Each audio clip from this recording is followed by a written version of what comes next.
On today's episode, we are going to be answering questions from listeners just like you on why you shouldn't let the higher income child benefit charge affect your state pension. So we love doing these questions and answer episodes, and our stats tell us that they're pretty popular with you too. If you want to ask a question, the easiest way is to do it on YouTube in the comments section. All of these questions have come from the YouTube comments section.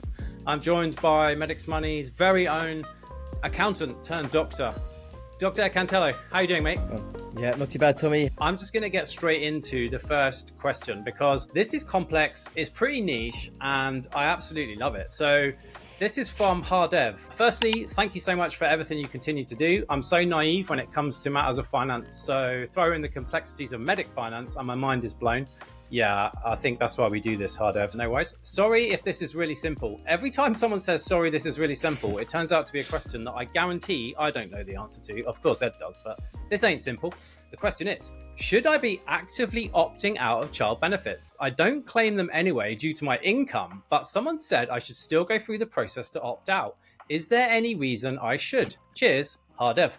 Yeah, this is a really good, important question. Okay. It actually came through, it wasn't that long, I think it's only a few weeks ago that it came through, and I thought, you know what, this is actually a really good one to discuss, because for those of you who it does affect, it can have a real big impact, interesting enough, on your state pension records, and therefore the state pension that you can claim when it comes to retirement. So I thought, you know what, this is a really good one to answer on a podcast / video to try and explain what the issue is and why it matters to doctors. Okay. To start answering the question, we need to explain why people might opt out of child benefits in the first place, or in this case, not claim it. And it's all to do with something called the High Income Child Benefit Charge, okay, which was introduced in January 2013 by George Osborne. And under this, if one parent claims child benefit and they or their partner earn over £50,000, then a charge is due to HMRC. Okay, HMRC will make the claimant pay back part of the child benefit claimed if their income or adjusted net income goes over £50,000. Okay, and once their earnings exceed £60,000, the entirety of the child benefit claimed must be paid back. So for a lot of people then, where their or their partner's income is greater than £60,000, it makes sense not to receive the child benefit in the first place, rather than claim it and then have to repay it back a bit later. So for an admin point of view, for ease of life, it makes a lot of sense not to claim that child benefit if you're going to have to repay it later on. It's just a massive faff, and a lot of people may not even realise, spend the money and then have to repay it back later and think, oh, rats. So it's quite common at the moment, okay. But the thing is, if you don't claim child benefit, you may potentially miss out on what we call a national insurance credit, which you can receive if you are in receipt of child benefit for a child under the age of 12. It basically means that someone at home looking after a young child, but not in paid work, won't have a gap in their national insurance record because they get this credit as if they had paid national insurance. And if you have enough years of national insurance payments or credits, you can then claim full state pension when you reach your state retirement age. So it's really important to have a full record of national insurance payments or credits in order to be able to claim the full state pension when you retire. And I think at the moment, the state pension is around £10,600 a year. So it's quite a decent chunk of money now. If you opt out on the child benefit form, so you get, when you want to claim child benefit, there is a child benefit form that you can fill in, okay, but you can opt out on that child benefit form by ticking there's a box in question 62 which says that you don't want to claim child benefit, but you want to protect your state pension. That's basically the wording on this box, okay. At least if you do that, HMRC will at least be aware that you were entitled to child benefit.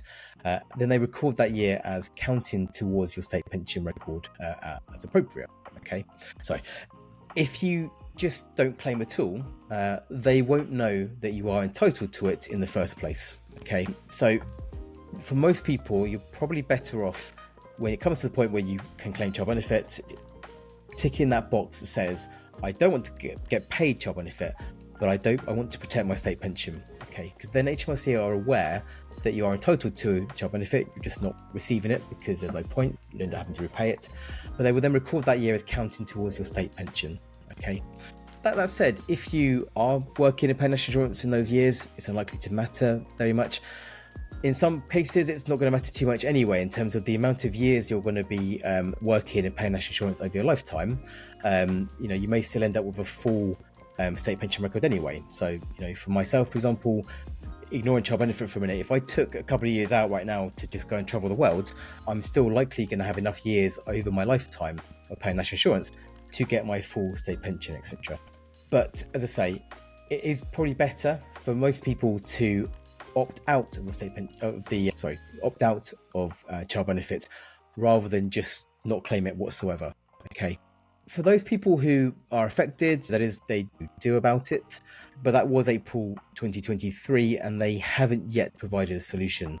As I say, if you're currently eligible for child benefit and not working, I would opt in when you can. You can only backdate it, child benefit claims, by 3 months, so you can't really go too far back, and there may be a lot of people out there for whom this is too late knowledge. But as I say, if you're currently eligible for child benefit, not working, I would make that claim to opt out rather than just not paying or not claiming and not letting anyone know about it. Okay. The other thing I want to say about it, just before I stop here, is of course the government have recently in the budget just made changes for the first time ever to the higher income child benefit charge. The charge from next April is going to apply if incomes exceed £60,000, and then child benefit is going to be fully repaid once the income exceeds £80,000. So for the first time ever, they've actually changed those thresholds and made it a bit more generous, shall we say, but still important. If you're going to end up having to repay that higher income child benefit charge, repay child benefit because of that, it's better to opt out than to just ignore the issue altogether. Great question, Hardev. Great answer. Amazing niche tax knowledge. It's like confession time at the Medics Money financial confession box. I've got a friend who's pretty on top of their finances in almost all respects. First 2 children did this no problem so that their partner wasn't affected by this. By the time the third child came along, things was really hectic. Literally, me and my wife just forgot to do this. There may be an opportunity to unravel this in the future, but if you have forgotten like me, welcome to the club. 2 out of 3 I did. So yeah, that's my Medics Money financial confession, because I think it's really important. Like, nobody gets all of this perfectly right all of the time, but if you can get it right most of the time, and hopefully we're helping you to do that.